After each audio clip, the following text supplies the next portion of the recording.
মুহুর্মুহু বোমা বিস্ফোরণ, ভোরের কুয়াশা ভেদ করে চারপাশে উঠছে ধোঁয়া, চলছে সংঘর্ষ। এই চিত্র মুন্সিগঞ্জ সদর উপজেলার মোল্লাকান্দির চরডুমুরিয়া এলাকায়।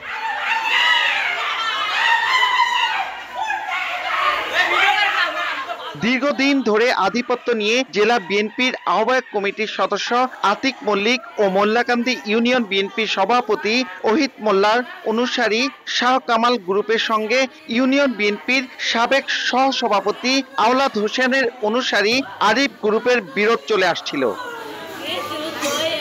কিছুদিন আগে সংঘর্ষের পর থেকে এলাকা ছাড়া ছিল শাহ কামাল গ্রুপের লোকজন। তবে তারা এলাকায় ফেরার খবরে সোমবার ভোরে হামলা চালায় প্রতিপক্ষ। প্রতিরোধ করতে গিয়ে সংঘর্ষে জড়ায় দুপক্ষ।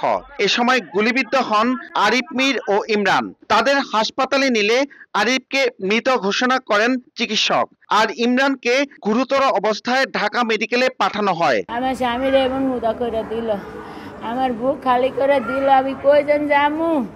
প্রায় 5:30 6টা এই টাইমে ওরা গ্রামে অতর্কিতভাবে ঘুমন্ত মানুষের উপরে হামলা করছে। মোল্লাকান্দি ইউনিয়নে শান্তি হয়, এই অশান্তি কারা করে, প্রশাসন ওইটার খেয়াল করে। গুলিবিদ্ধ অবস্থায় দুইজনকে আমাদের এই মুন্সিগঞ্জ সদর হাসপাতালের ইমার্জেন্সিতে নিয়ে আসা হয়।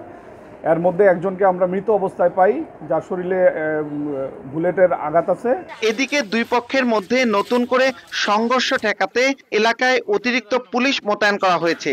টহল দিচ্ছে সেনাবাহিনীও। অভিযান করেছি আমরা, কারা জড়িত তাদেরকে শনাক্ত করা সহ গ্রেপ্তারের জন্য আমরা চেষ্টা করে যাচ্ছি। এর আগে 2 নভেম্বর দুই পক্ষের সংঘর্ষে ইউনিয়ন বিএনপির সভাপতি ওহিদ মোল্লার অনুসারী বেহেরকান্দি গ্রামের তুহিন দেওয়ান নিহত হন। নাসির উদ্দিন উজ্জ্বল, সময় সংবাদ, মুন্সিগঞ্জ।